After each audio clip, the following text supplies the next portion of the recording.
السلام عليكم ورحمة الله تعالى وبركاته. نتمنى تكونوا بخير وعلى خير والاحوال كامله مزيانه. اليوم غندير لكم واحد الوصفه ديال السردين.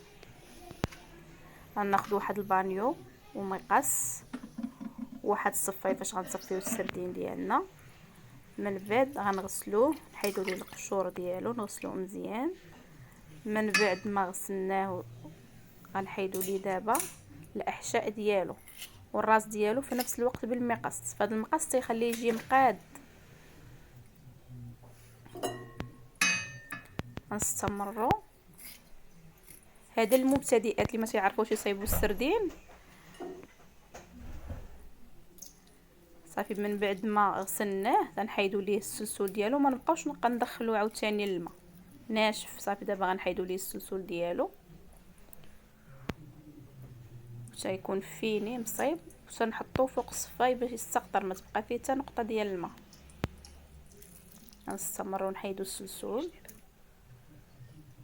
فيني من الجناب.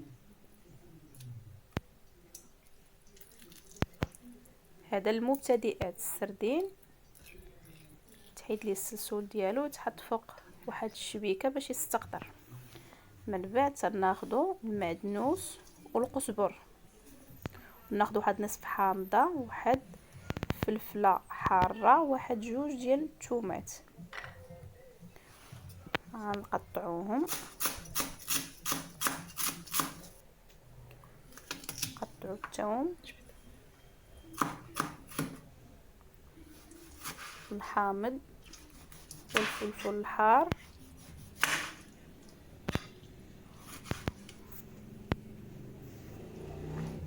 الكل غادي نطحنوه في الطحانه باش يجي داكشي مسحوق ومندمج. من بعد غندمجوا هاد الربيع، هاد المعدنوس والقزبر، وغادي نضيفوا معاهم العطريه. غنديروا سكينجبير، خرقوم عرق، البزار، الكمون والتحميره والملح وزيت الزيتون. فحنا تنضيفوا كل شيء على القزبر والمعدنوس، ونضيفوا الملح على حسب الذوق وزيت الزيتون. تنمزجوهم مزيان، تيتمزجوا لينا التوابل مع القزبر والمعدنوس. وتنتبلوا الصينيه اللي غنحطوا فيها السردين، تنستفوهم، تنستفوا النصف، والنصف الاخر تيبقى في الطبسيل، حيت غنديروا وحده فوق وحده. غنعمروا السردين ديالنا بهاد الحشو اللي صايبنا ديال القزبر والمعدنوس والعطريه. حنا احتفظنا بالنصف، والنصف عمرنا به.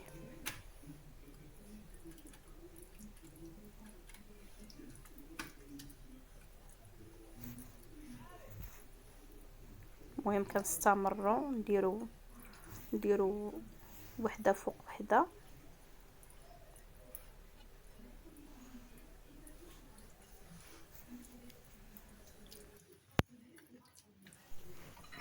من بعد ما عمرنا هاد الحوتات كاملين وتبلناهم،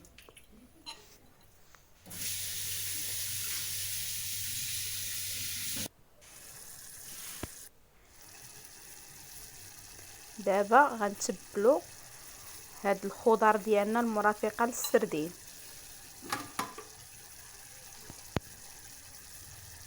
عندنا جوج بطاطات وخيزو، عندنا تا هو جوج منه. عندنا لاصوص حنا طيبناه هنا غير بمليحه، وعندنا هنا واحد جوج مطيشات دوائر، لا طوماط سوغيس على جوج، وعندنا واحد الفلفله مقطعه، وعندنا واحد جوج حارات، فلفلات حارات. عندنا زيت الزيتون والملح. غنشدوا النصف ديال التوابل اللي خلينا، حنا غنتبلوا بهم هاد الخضر اللي حنا بخرناهم باش ما يدقدقوش لينا، بخرين باش يبقاو شادين الفورمه ديالهم.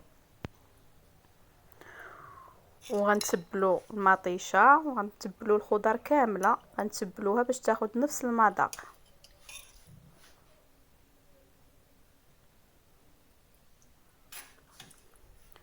ونزيدو حتى في هاد لاصوص من هاد التوابل حيت حنا ما درناش فيها العطريه.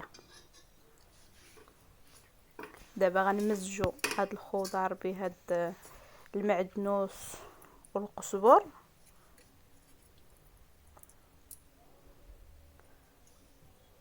فهي كتبقى صينه.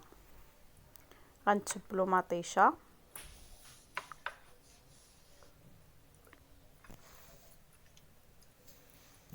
غنتبلو لا سوريز،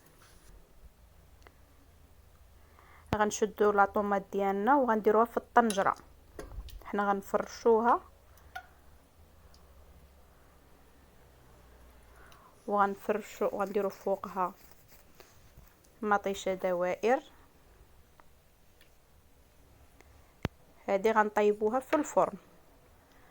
غنديرو الخضره المبخره، شتوها كتبقى فحال ما هكا شاده الفورمه ديالها، ما مدقدقه ما والو، اما لا سلقتوها راه تدقدق. غنديرو السردين فوق هاد الخضر وتندخلوها للفران تطيب على خاطرها، تتنشف وتوقف في الطياب ديالها عاد تخرجوها.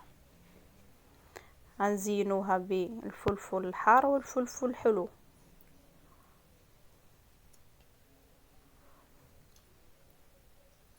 فتجي منظر ومذاق. لا سوريس هي تنزينو بها من الفوق.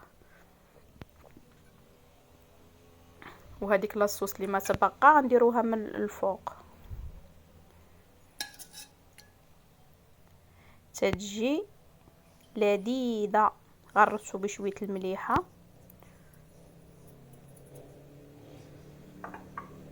ونديرو شويه زيت الزيتون من الفوق، تتجي ولا اروع.